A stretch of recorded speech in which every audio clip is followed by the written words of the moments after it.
arm popped and like I tore some things in there. I didn't need surgery, but I was injured for a bit.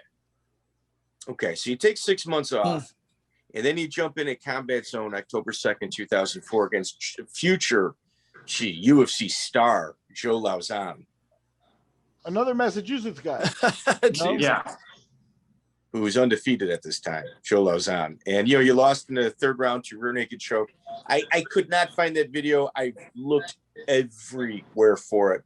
It was small. This one crushed me. This was like, I mean, broke my heart more than any other fight. This was a fight where I was like, I was winning the first, I was winning the second, I was winning the third, easily up all 3 rounds. Oh, I was gassing out. I got reversed and submitted in the third, like with a minute and a half, 2 minutes to go, and I was devastated, man. Like I was really close to retiring after that. I gassed hard. I was like squeezing on subs. I haven't really got good at pacing yet. My pace wasn't great. Even though at this point I had 10 fights or 11 fights, but my pacing wasn't good because I was always like coming out too hard, and most of my fights most of them were quick, where I would either put the guy away or I got beat quick by Hermes and Genki, Yeah.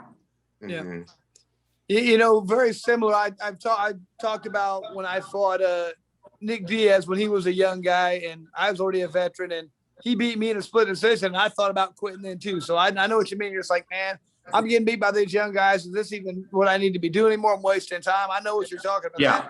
That's a hard thing to come back from. But once you do, I think you kind of reevaluate and you move on. And it's tough though, man. It really is tough. Yeah, Lauzon turned out to be pretty good though. So Yeah, that's right. So did Nick. I'm pretty happy about it.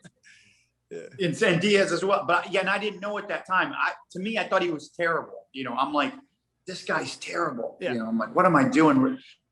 If I'm losing to this guy, but then he kept winning and he kept winning, and he went to UFC. He went on to do good things. But at the time, and he was local. So anytime, how did you lose to a local guy? Like for me, this is like the guy who lives right down the street from me, kind of. You're like, what am I? If I can't beat this guy, I'm not. Yeah, I'm you're just thinking sport. You're getting beat by these young guys who aren't even that good. In your mind, that's what you're thinking. Like, how am I in the whole scope of the world if I'm getting beat by this local guy? You know what I mean? Well, we started this conversation in regards to little bumps in the road at Hook and Shoot.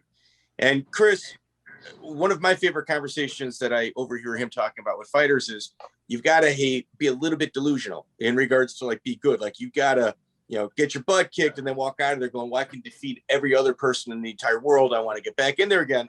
And, you had described when you fought Hermes, very rarely submitted, in the gym that you were in. He's just a black belt, no big deal. I got this one. And it's Joe. And when you lose 2 in a row, that type of thinking is hard to keep up, even though it's super necessary, to have in order to become a champion. Yeah. Then I knew I had to make a move because I was like, I was not getting pushed. We had a decent team, but it was like the best guys were bigger guys. The best guys kind of on the team were Jorge Rivera, and Keith were bigger guys, and Keith. Yeah. And so there wasn't a lot of strong talent, lower guys.